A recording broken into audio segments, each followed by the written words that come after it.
Et puis, il y a nous, le peuple. Quel est notre rôle selon vous? Simple spectateur? Figurant? Acteur insoupçonné?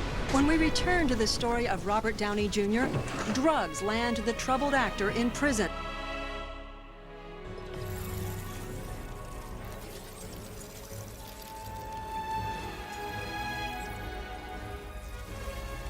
Ou sommes-nous de grands réalisateurs de notre propre existence à qui on tente désespérément de pervertir?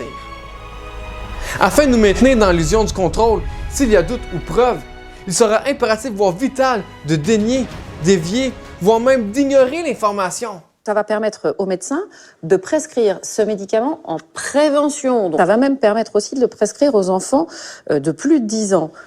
Vous y étiez, vous, à cette réunion? J'ai jamais travaillé sur Crestor avec AstraZeneca.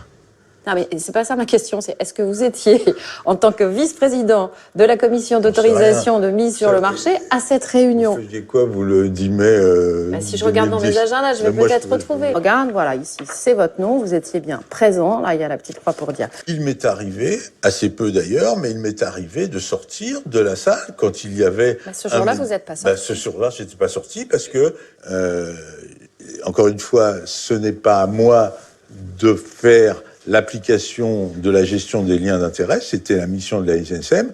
D'autre part, parce que je n'ai aucune compétence sur le Crestor. Mais donc, très franchement... Vous restez pour donner votre avis sur un dossier auquel vous ne connaissez rien, pour un laboratoire avec lequel vous travaillez.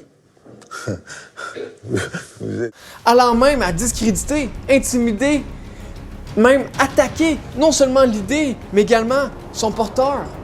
Tel qu'un lanceur d'alerte. Aujourd'hui, une étude fait un lien entre hot dog et cancer. En quelques jours, les ventes de hot dog baissent de 8%.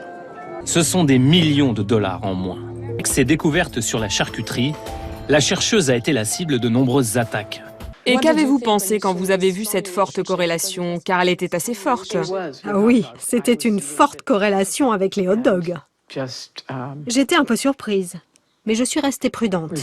C'est ce qu'on fait en épidémiologie quand on trouve quelque chose auquel on ne s'attend pas. À partir de ce moment-là, pour les industriels, Suzanne Preston Martin devient la femme à abattre.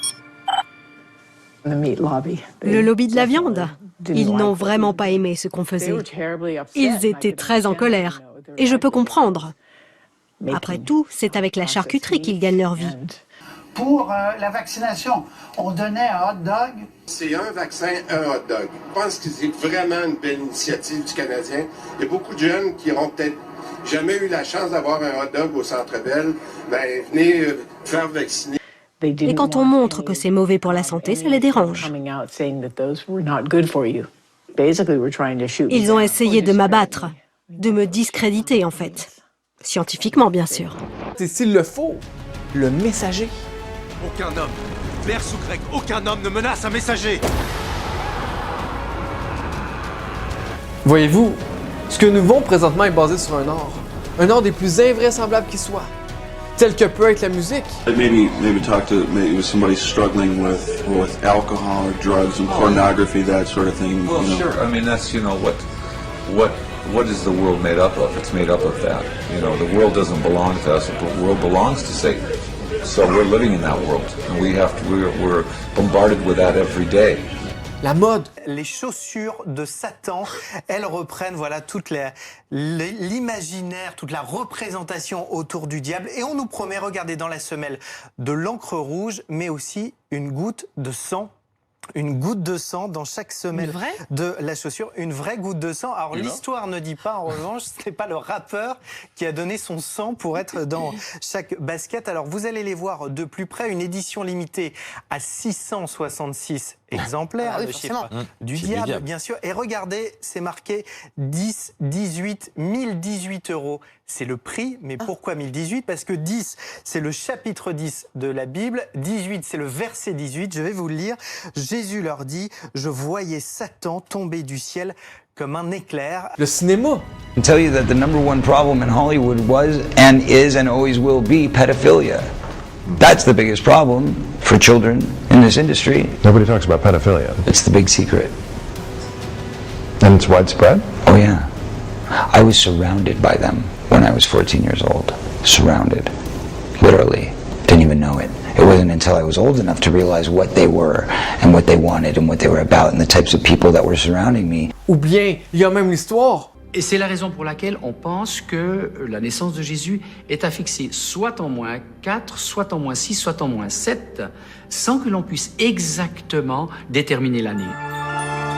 Pour trouver l'année, on peut s'interroger sur la fameuse étoile des bergers. Nous arrivons en 6 puis en 7 avant notre ère, le 5 décembre. Et voyez, à mesure que le temps défile en accéléré, quelque chose s'approche de Jupiter. Alors il s'agit de deux planètes, de Jupiter et de Saturne, et ces deux astres vont se rapprocher l'un de l'autre d'un point de vue apparent. L'étoile de Bethléem est le résultat de cette conjonction.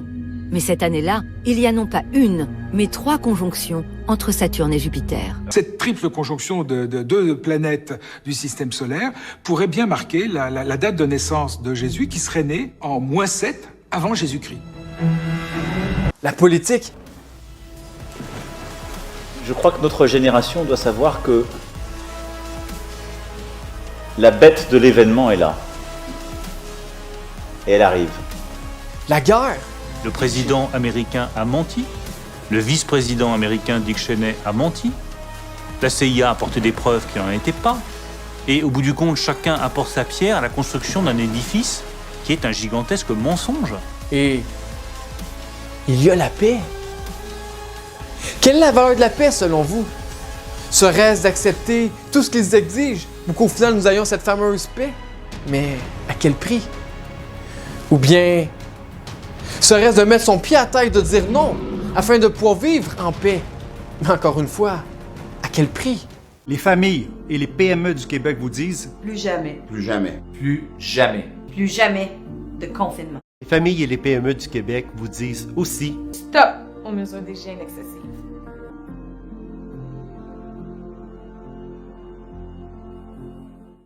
Selon vous, quel serait le prix à payer de vivre d'amour et de paix? En ce qui concerne la paix, pour l'instant, peu le savent, mais ces condamnés sont en train de nous offrir sur un plateau d'argent l'opportunité de s'unir comme jamais, de s'affirmer avec confiance et conviction, afin de forger notre réelle identité et enfin être maître de soi et de chez soi.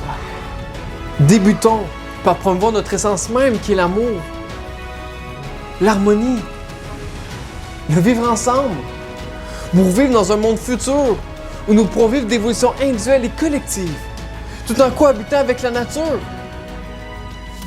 notre environnement, les animaux, les bactéries et également, oui, les virus. Renonçons de vivre pour ces systèmes, ces lobbies. Est-ce que les lobbies sont trop puissants? Je ne crois pas. Les lobbies ne sont pas si forts que ça. C'est que nous n'avons affirmé aucune opposition. Nous avons été faibles. Ces institutions qui idéalisent de façon préméditée l'argent, le pouvoir, le contrôle, le matériel, mais surtout l'anti-humanisme.